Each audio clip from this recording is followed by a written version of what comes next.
Can I say one thing? Sing. Okay. A poem thing. A lot of people ask me to sing again because of my sexy voice. No, they didn't. Nobody. My mom was like, okay. Even my mom didn't say it. maybe that second song. Maybe play piano or something. No. I just want to say, because we're talking about love. My grandmother passed away just several days ago, and for me, okay, everybody's different, but for me, she was one of the key people in my life that raised me. She is responsible for much, let's say, much of the good that I am. So she lived through Golodomor in the early 30s. I'm not sure if you're familiar with it. Most people think about the Holocaust or the atrocity of the 20th century, but Golodomor in Ukraine was when, basically because of the decisions that Stalin made, millions of people starved. There's stories, that's for another time. If you want to really hear about it, ask Jordan Peterson about it. I have. We've talked about it. And there are stories where it's thousands of people practiced cannibalism. They ate their children.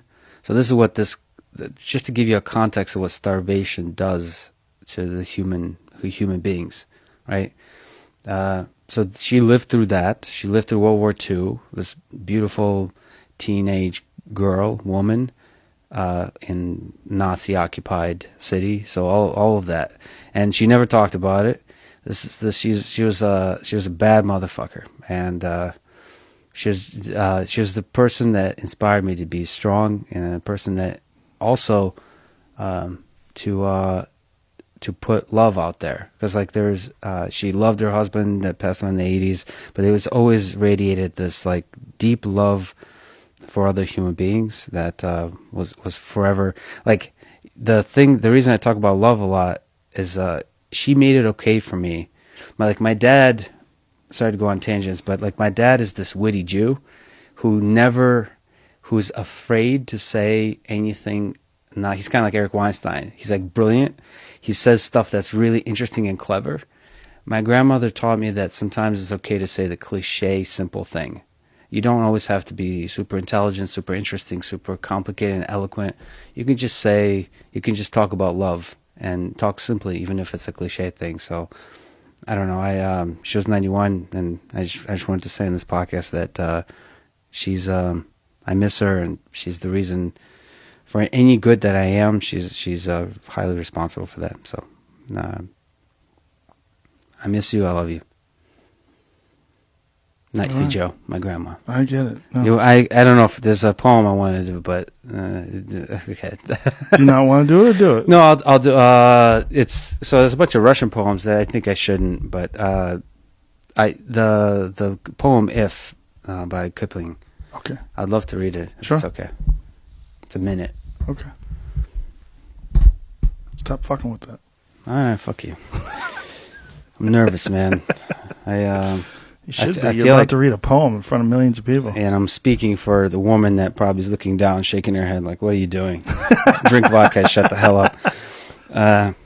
If you can keep your head when all about you are losing theirs and blaming it on you, if you can trust yourself when all men doubt you, but make allowance for their doubting too, if you can wait and not be tired by waiting, or being lied about, don't deal in lies, or being hated, don't give way to hating, and yet don't look too good, nor talk too wise. If you can dream and not make dreams your master, if you can think and not make thoughts your aim, if you can meet with triumph and disaster and treat those two impostors just the same, if you can bear to hear the truth you've spoken, twisted by knaves they make a trap for fools, or watch the things you gave your life to broken, and stoop and build them up with worn-out tools. If you can make one heap of all your winnings and risk it on one turn of pitch and toss, and lose and start again at your beginnings and never breathe a word about your loss. If you can force your heart and nerve and sinew to serve your turn long after they're gone, and so hold on when there's nothing in you except the will which says to them, hold on. If you can talk with crowds and keep your virtue, or walk with kings, nor lose the common touch, if neither foes nor loving friends can hurt you, if all men count with you, but none too much, if you can fill the unforgiving minute with 60 seconds worth of distance run, yours is the earth, and everything that's in it, and which is more, you'll be a man, my grandson. Thanks, Joe. Thank you.